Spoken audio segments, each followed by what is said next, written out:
أعوذ بالله من الشيطان الرجيم بسم الله الرحمن الرحيم ولله ما في السماوات وما في الأرض ليجزي الذين أساءوا بما عملوا ويجزي الذين أحسنوا بالحسنى الذين يجتنبون كبائر الإثم والفواحش إلا اللمم إن ربك واسع المغفرة هو أعلم بكم إذ أنشأكم من الأرض وإذ أنتم أجنة في بطون أمهاتكم فلا تزكوا أنفسكم هو أعلم بمن اتقى صدق اللہ العظیم وَلِلَّهِ مَا فِي السَّمَاوَاتِ وَمَا فِي الْأَرْضِ اور جو کچھ آسمانوں اور زمین میں ہے وہ سب اللہ ہی کی ملک ہے لِيَجْزِيَ الَّذِينَ أَسَاءُوا بِمَا عَمِلُوا انجام کار بدلہ دیں گے وہ برائی کرنے والوں کو ان کے کیے ہوئے کاموں کا وَيَجْزِيَ الَّذِينَ أَحْسَنُوا بِالْحُسْنَى اور بدلہ دیں گے نیکوکاروں کو اچھا بدلہ۔ آج جو آیات مبارکہ تلاوت کی گئی ہیں یہ سورہ نجم کی آیات مبارکہ ہیں، اور ان آیات مبارکہ میں اللہ رب العزت نے آخرت کے متعلق بیان فرمایا ہے۔ اس کو شروع یہاں سے فرمایا کہ آسمان و زمین میں جو کچھ بھی ہے وہ سب اللہ تبارک و تعالیٰ کی ملکیت ہے، سب کے مالک اللہ رب العزت ہیں، خالق بھی اللہ رب العزت ہیں۔ اللہ تبارک و تعالیٰ نے اتنا بڑا کارخانہ یوں ہی پیدا نہیں فرمایا، بلکہ کارخانے کو بنانے کا ایک مقصد ہے، اور اللہ تبارک و تعالیٰ اپنے کارخانے میں پوری طرح تصرف کرنے کا اختیار رکھتے ہیں۔ کس مقصد سے پیدا فرمایا ہے اللہ تعالیٰ نے؟ مقصد ہے کہ جو بھی مکلف ہے، ہر مکلف کو احکام کا پابند بنایا، قانون کا پابند بنایا ہے، اور اس کو بتلا دیا گیا کہ تمہیں یہ کام کرنے ہیں اور یہ کام نہیں کرنے ہیں۔ اب جب اللہ تعالیٰ نے حکم دے دیا کہ یہ کام کرنے ہیں یہ کام نہیں کرنے، تو اس میں لوگوں کی دو قسمیں ہو گئی ہیں۔ کچھ تو وہ لوگ ہیں جو اس کا خیال رکھتے ہیں کہ جن کاموں کے کرنے کا حکم دیا ان کو کرتے ہیں، جن سے منع فرمایا گیا ان سے بچتے ہیں، اور کچھ وہ لوگ ہیں جو ان میں احتیاط نہیں برتتے۔ اب ظاہر بات ہے کہ جب لوگوں میں دو قسمیں ہو گئی ہیں تو اللہ تبارک و تعالی ان لوگوں کو ان کے کیے ہوئے اعمال کا بدلہ ضرور دیں گے۔ اگر بدلہ نہ دیا جائے تو پھر حکم دینے کا کوئی فائدہ نہیں ہوا، احکام پر عمل کرنے کا جو پابند بنایا گیا ہے اس کا کوئی فائدہ نہیں ہوا۔ تو اللہ رب العزت نے اس لیے دوسرا عالم رکھا ہے، اور اس عالم کا نام عالم آخرت ہے۔ اس کے اندر انسانوں میں دنیا کے اندر جیسے اعمال کیے ہیں ان اعمالوں کے مطابق ان کو جزا اور سزا دی جائے گی۔ لہذا آخرت کا ہونا ضروری ہے، اور اہل ایمان کا قرآن اور احادیث مبارکہ کی روشنی میں یہ عقیدہ ہے کہ مرنے کے بعد دوبارہ زندہ کیا جائے گا، اور انسانوں نے دنیا میں جیسے اعمال کیے ہیں ان اعمالوں کے مطابق ان کے ساتھ میں اللہ تبارک و تعالی جزا اور سزا کا معاملہ ضرور فرمائیں گے۔ اور باقی جو اہل ایمان کے علاوہ لوگ ہیں ان کا کہنا یہ ہے بس جو کچھ بھی ہے یہی دنیاوی زندگی ہے، بس یہ نظام ایسے چلتا آ رہا ہے، ایسے چلتا رہے گا، باقی کچھ نہیں ہے۔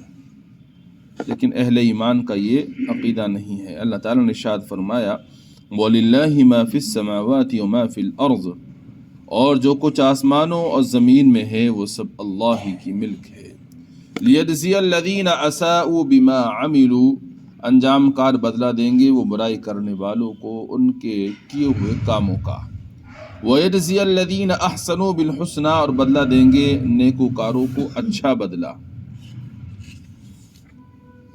الَّذِينَ يَجْتَنِبُونَ كَبَائِرَ الْإِثْمِ وَالْفَوَاحِشَ إِلَّا اللَّمَمَ، اب نیکوکار کون لوگ ہیں؟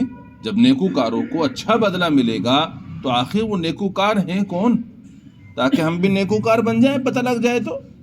ارشاد فرمایا جو لوگ بچتے ہیں بڑے گناہوں سے اور بے حیائی کے کاموں سے، یہ ہیں نیکوکار۔ جو بڑے بڑے گناہوں سے بچتے ہیں اور خصوصاً بے حیائی کے کاموں سے بچتے ہیں، یہ نیکوکار ہیں۔ الا اللمم، مگر کچھ آلودگی۔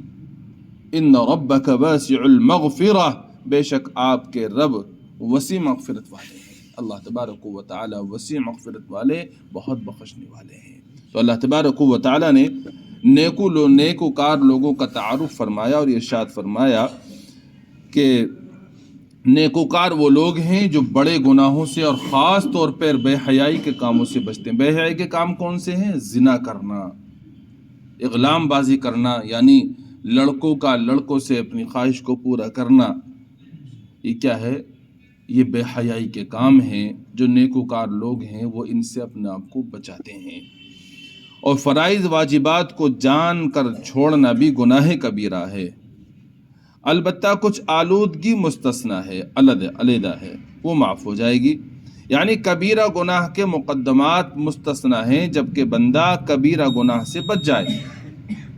مثلا زنا کے مقدمات کیا ہیں؟ بولنا، چالنا، بوس و کنار کرنا، یعنی چوما چاٹی کرنا، یہ الگ ہیں۔ اگر آدمی زنا سے بچ جائے تو یہ مقدمات معاف کر دیے جائیں گے کہ اللہ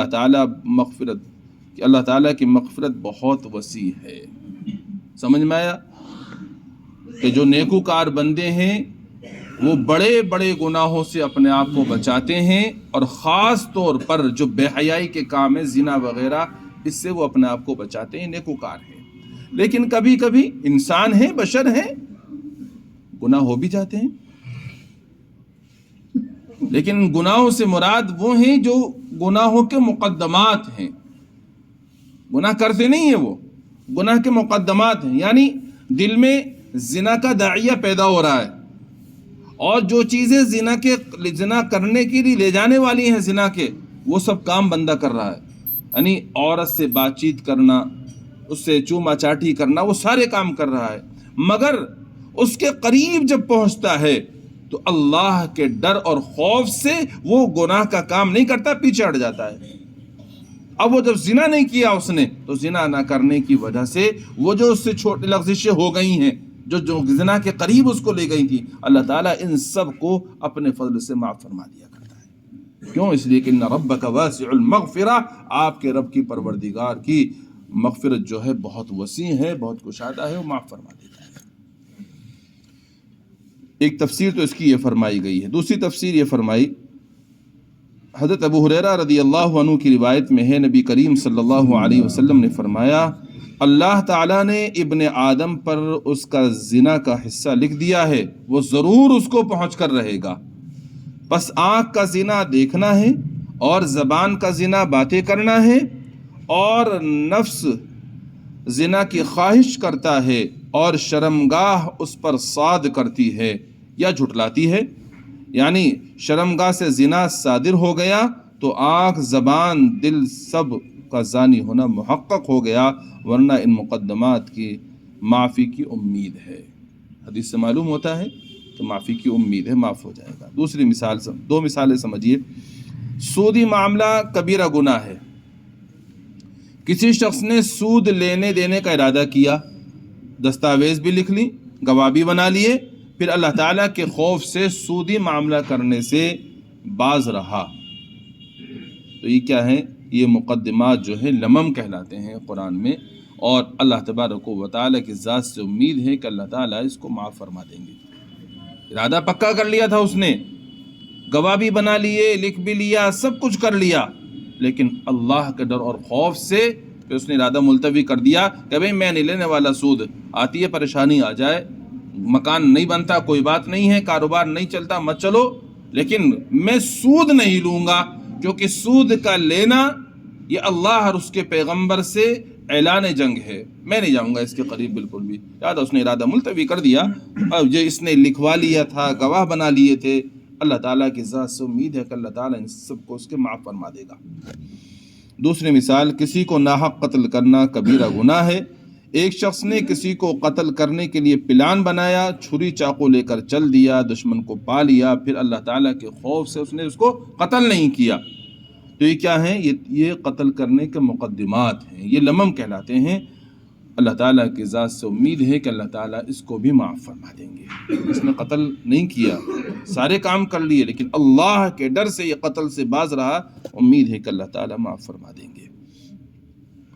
ہم لوگ کیا سمجھتے ہیں؟ ہم لوگ یہ سمجھتے ہیں نماز پڑھنا، روزہ رکھنا، ذکر و اذکار کرنا، نوافل کا اہتمام کرنا، صدقہ دینا، خیرات کرنا، یہ سب نیکی کے کام ہیں، ہم یہ سمجھتے ہیں، اور حقیقت یہ ہے کہ یہ بھی نیکی کے کام ہیں، لیکن گناہوں سے بچنا یہ بھی نیکی کا کام ہے۔ آدمی نیک کام کرنے پر تو بہت توجہ دیتا ہے، خیرات بھی کرے گا، صدقہ زکوٰۃ بھی دے گا، سب کچھ کام کرے گا، نوافل کا بھی اہتمام کرے گا، مگر گناہوں سے بچنے کا اہتمام نہیں کرتا، جبکہ گناہوں سے بچنا یہ بھی نیکی ہے، اور آپ علیہ الصلاۃ والسلام نے اس کو عبادت فرمایا ہے۔ گناہوں سے بچنا یہ کیا ہے؟ یہ عبادت ہے۔ تو اس لیے جس طرح سے ہم لوگ خیر کے کام کرتے ہیں، بھلائی کے کام کرتے ہیں، وہیں ہمیں اپنے آپ کو گناہوں سے بچانے کا اہتمام بھی کرنا چاہیے کہ یہ بھی عبادت ہے۔ اور اللہ تبارک و تعالی نے قرآن میں یہاں یہ ارشاد فرمایا، الذین یجتنبون کبائر الاثم، جو لوگ بچتے ہیں بڑے گناہوں سے۔ تو معلوم یہ ہوا کہ کچھ گناہ چھوٹے ہوتے ہیں، جبھی تو اللہ تعالیٰ نے ارشاد فرمایا کہ وہ بڑے بڑے گناہوں سے بچتے ہیں۔ جب ہمیں یہ معلوم ہو گیا کچھ گناہ بڑے ہوتے ہیں کچھ چھوٹے ہوتے ہیں، تو پھر ہمیں اس کی تفصیل میں جانا چاہیے؟ نہیں، تفصیل میں جانے کی ضرورت نہیں ہے، بس اتنا سمجھ لیجئے گا، جن گناہوں پر قرآن کریم کے اندر یا احادیث مبارکہ میں وعید آئی ہے، یا جن برے کاموں پر اللہ اور اس کے رسول صلی اللہ تعالی علیہ وسلم کی طرف سے کوئی حد جاری فرمائی گئی ہے، تو وہ سارے گناہ کبیرہ ہیں، یا کچھ اعمال ایسے ہیں کہ جن کے کرنے پر لعنت فرمائی گئی ہے، تو یہ گناہ کبیرہ ہیں۔ باقی ان کے علاوہ جو ہیں وہ چھوٹے چھوٹے گناہ ہوتے ہیں۔ اگر ہم یہ جان لیں کہ یہ گناہ چھوٹا ہے، یہ گناہ بڑا ہے، تو پھر یاد رکھیے گا کوئی بندہ بھی چھوٹے گناہوں سے بچنے کی کوشش نہیں کرے گا، کیونکہ جس طرح سے ہمیں یہ معلوم ہو گیا کہ یہ اعمال مباح کرنا، یہ اعمال مکروہ ہیں، تو آدمی مکروہ کام کو کر لیتا ہے، ان سے احتیاط نہیں برتتا، مکروہ ہی تو ہے، ناپسند ہی تو ہے، کیا ہوا، کوئی بات نہیں، گناہ تھوڑی مل رہا ہے، یہ سمجھ کر گزرتا ہے۔ اسی طرح اگر یہ معلوم ہو جائے گا کہ یہ گناہ صغیرہ ہیں، چھوٹے ہیں، تو پھر آدمی ان گناہوں کو چھوٹا سمجھ کر لے گا۔ علماء کرام نے لکھا ہے کہ اگر چھوٹے چھوٹے گناہوں پر اصرار کرتا ہے، یعنی کرتا ہی رہتا ہے، تو وہ بھی کبیرہ بن جایا کرتے ہیں۔ اور پھر یہ میرے بزرگوں یاد رکھیے گا، کسی بھی گناہ کو نہ چھوٹا سمجھیں، بلکہ یہ سمجھیں ہر گناہ سنگین ہے، اور اللہ کے یہاں کوئی بھی بدعملی پکڑ کا سبب اور ذریعہ بننے کے لیے کافی ہے۔ اور جس طرح سے ہم لوگ ہر نیکی کو بڑی سمجھ کر کرتے ہیں، اسی طرح سے ہر نافرمانی کو بڑی سمجھ کر اس سے بھی بچنے کی کوشش کریں۔ ہم جب سمجھتے ہیں اچھی طرح سے کہ پیاسے کتے کو پانی پلانا بظاہر کوئی بہت بڑی نیکی نہیں ہے، مگر اللہ کے یہاں اس عمل کی وجہ سے بخشش ہو جایا کرتی ہے، ہم سمجھتے ہیں راستے میں تکلیف دہ چیز پڑی ہے، کانٹے دار ٹہنی پڑی ہوئی ہے، اس کو ہم ہٹا دیں تو کوئی بڑی مشقت بھی نہیں ہے اٹھانے میں، اور کوئی بڑا بظاہر کوئی نیکی بھی نظر نہیں آ رہی ہے، مگر اللہ تبارک و تعالیٰ کے یہاں اس عمل کی وجہ سے مغفرت ہو جایا کرتی ہے۔ اس لیے کبھی بھی کسی نیکی کو معمولی نہ سمجھیں اور کسی بھی گناہ کو ہلکا نہ سمجھیں۔ گناہ ہے، چھوٹا ہو یا بڑا ہو، اللہ تبارک و تعالیٰ کی نافرمانی ہے، اس لیے گناہوں سے بچیں۔ تو اللہ تعالیٰ کے جو نیکوکار بندے ہیں وہ گناہوں سے اپنے آپ کو بچایا کرتے ہیں۔ اچھا سمجھیے گا تھوڑا سا اور، جو چھوٹے چھوٹے گناہ ہوتے ہیں نا، اس کو ہم لوگ معمولی سمجھ کر گزرتے ہیں۔ جب کوئی گھاس کا ڈھیر پڑا ہوا ہوتا ہے، اس کو آگ لگانے کے لیے کیا آپ کو بہت بڑی چنگاری، بہت بڑی آگ کی ضرورت پڑے گی، یا ہلکی سی چنگاری بھی کافی ہوتی ہے؟ ظاہر بات ہے ہلکی چنگاری کافی ہے۔ گھاس کا ڈھیر ہے، تھوڑی سی چنگاری آپ نے اس کو دکھائی، وہی جلا کر اس کو راکھ کر دے گی چنگاری۔ تو اسی طرح سے گناہ چھوٹا ہو یا بڑا، اس سے اپنے آپ کو بچانا ہے کہ یہ ہماری نیکیوں کو برباد کرنے کے لیے کافی ہے۔ اس لیے کبھی بھی گناہ کو ہلکا اور معمولی نہ سمجھیں، بلکہ اس سے اپنے آپ کو بچانے کی کوشش کرتے رہیں۔ تو ارشاد فرمایا الذین یجتنبون کبائر الاثم والفواحش الا اللمم، جو لوگ بچتے ہیں بڑے گناہوں سے اور بے حیائی کے کاموں سے، یہ ہیں نیک لوگ۔ الا اللمم، مگر کچھ آلودگی مستثنی ہے۔ ان ربک واسع المغفرہ، بے شک آپ کے رب وسیع مغفرت والے ہیں۔ اچھا ایک مسئلہ اور یہاں علماء کرام نے لکھا ہے، صغیرہ گناہوں کے بارے میں تو یہ قاعدہ ہے کہ صغیرہ گناہ بغیر توبہ کے معاف ہو جاتے ہیں۔ آپ نے وضو کیا نماز کے ارادے سے، تو وضو کرتے ہوئے آپ نے ہاتھ دھوئے، ہاتھ کے گناہ اس سے دھل گئے۔ کلی کی آپ نے، منہ کے گناہ دھل گئے، آنکھوں کے گناہ دھل گئے، آپ نے ہاتھ دھوئے، ہاتھ کے گناہ دھل گئے، پیر دھوئے، پیر کے گناہ دھل گئے۔ یہاں تک کہ جب آپ گھر سے نماز کے ارادے سے چلے ہیں تو مسجد تک آنے میں آپ نے جو قدم اٹھایا ہے اس پر ایک قدم پر نیکی ملتی ہے، ایک قدم پر گناہ معاف ہوتے ہیں۔ نماز پڑھ لی آپ نے، نماز سے بھی کبھی صغیرہ گناہ معاف ہو جاتے ہیں، لیکن کبیرہ گناہوں کے لیے شرط یہ ہے کہ توبہ کرنی ہے، بغیر توبہ کے معاف نہیں ہوتے۔ اب کوئی انسان ایسا ہے کہ جس نے بڑے بڑے گناہ کیے، توبہ کی توفیق نہیں ملی، مر گیا وہ، تو اب یہ توبہ کے بغیر جو مرا ہے معاف ہوں گے یا نہیں ہوں گے؟ اس کے بارے میں اللہ تعالیٰ نے سورہ نساء میں فرمایا ان اللہ لا یغفر ان یشرک بہ ویغفر ما دون ذلک لمن یشاء، کہ اللہ تبارک و تعالیٰ اس بات کو تو نہیں بخشیں گے کہ اس کے ساتھ کسی کو شریک ٹھہرایا جائے، اور اس کے سوا جو گناہ ہے جس کو منظور ہوگا وہ بخش دیں گے۔ کیا معلوم ہو رہا ہے اس آیت سے؟ کہ شرک کرنے والے کی بخشش نہیں ہے، اس کو معاف نہیں فرمائیں گے، لیکن شرک کے علاوہ جو گناہ ہیں اگر چاہیں گے تو معاف فرما دیں گے۔ کیا معلوم ہو رہا ہے اس سے؟ اگر بندہ بغیر توبہ کیے، گناہ ہے تو کبیرہ سے بغیر توبہ کیے مر گیا، اللہ تبارک و تعالی چاہیں گے تو بغیر توبہ کیے بھی اس کو معاف فرما دیں گے۔ ایسا غفور الرحیم ہے میرا رب، بغیر توبہ کے ہی معاف فرما دیں گے۔ لیکن یاد رکھیے گا، اس سے مراد وہ گناہ ہیں جو اللہ تبارک و تعالیٰ کی نافرمانی سے متعلق ہے، جو حقوق اللہ سے متعلق ہے، اس میں کچھ کوتاہی ہو گئی ہے وہ معاف فرما دیں گے، لیکن جو بندوں کے حقوق سے متعلق ہیں وہ معاف نہیں کیے جائیں گے۔ وہ تو جب تک جس کا دل دکھایا ہے، جس کو گالی دی ہے، اس سے معافی نہ مانگ لے، اور جس کا حق مارا ہے جب تک اس کا حق نہ دے دے، اس وقت تک وہ گناہ معاف نہیں ہوں گے۔ یہ حدیث اور قرآن کی روشنی میں آپ کو بتا رہا ہوں، اس لیے ہمیں اس کا پورا خیال رکھنا چاہیے، کبھی بھی کسی کا دل نہ دکھائیں، کسی کو برا بھلا نہ کہیں، کسی کو گالی گلوچ نہ کریں، اور اس کے ساتھ ساتھ کبھی کسی کا حق نہ ماریں۔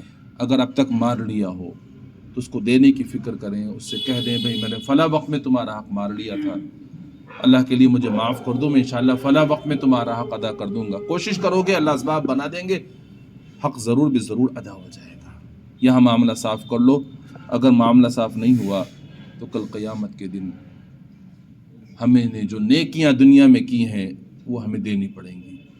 اچھا ہماری نیکی کا تو ہمیں یقین بھی نہیں ہے کہ کون سی اللہ کی بارگاہ میں قابل قبول ہے، کون سی نہیں ہے۔ کری تو نا ہم نیکی، پتہ نہیں اس کی شان کے مطابق نیکی کر بھی پا رہے ہیں نہیں کر پا رہے ہیں، کچھ معلوم نہیں نا. تو اس لیے یہ بھی نہیں معلوم کہ یہ نیکیاں جو ہم کر رہے ہیں ٹوٹی پھوٹی، یہ اللہ کی بارگاہ میں قبول ہوں گی بھی یا نہیں ہوں گی. اگر قبول نہیں ہوئی تو پھر کیا دیں گے ہم اس بندے کو جس کا ہم نے حق مار رکھا ہے؟ کہاں سے دیں گے نیکیاں ہم اس کو؟ معلوم ہوا کہ پھر جو اس کے گناہ ہوں گے وہ بھی لاد دیے جائیں گے. اس لیے اللہ کے بندو کبھی بھی کسی کا حق نہ مارو، کسی کا دل نہ دکھاؤ. اگر دکھا دیا ہے تو آج معاملہ اپنا صاف کر لو مرنے سے پہلے، تاکہ کل قیامت کے دن اللہ کے یہاں پکڑ سے ہم بچے رہیں. تو فرمایا الذین یجتنبون کبائر الاثم والفواحش الا اللمم، نیکوکار وہ لوگ ہیں جو بچتے ہیں بڑے گناہوں سے اور بے حیائی کے کاموں سے، مگر کچھ آلودگی، یعنی کچھ اگر غلطی لغزش ہو بھی جاتی ہے. ان ربک واسع المغفرہ، بے شک آپ کے رب وسیع مغفرت والے ہیں، بہت بخشنے والے ہیں، وہ ضرور معاف فرما دیں گے. اللہ تعالیٰ مجھے بھی اور آپ سب کو بھی اپنے نیکوکار بندوں میں شامل فرما لے. اپنے فضل سے بڑے بڑے چھوٹے چھوٹے ہر قسم کے گناہوں سے بچنے کی توفیق مرحمت فرما دے. سبحان اللہ بحمدہ، سبحانک اللہم بحمدک، ونشہد ان لا الہ الا انت، نستغفرک ونتوب الیک. سبحان ربک رب العزة عما یصفون، وسلام علی المرسلین، والحمد للہ.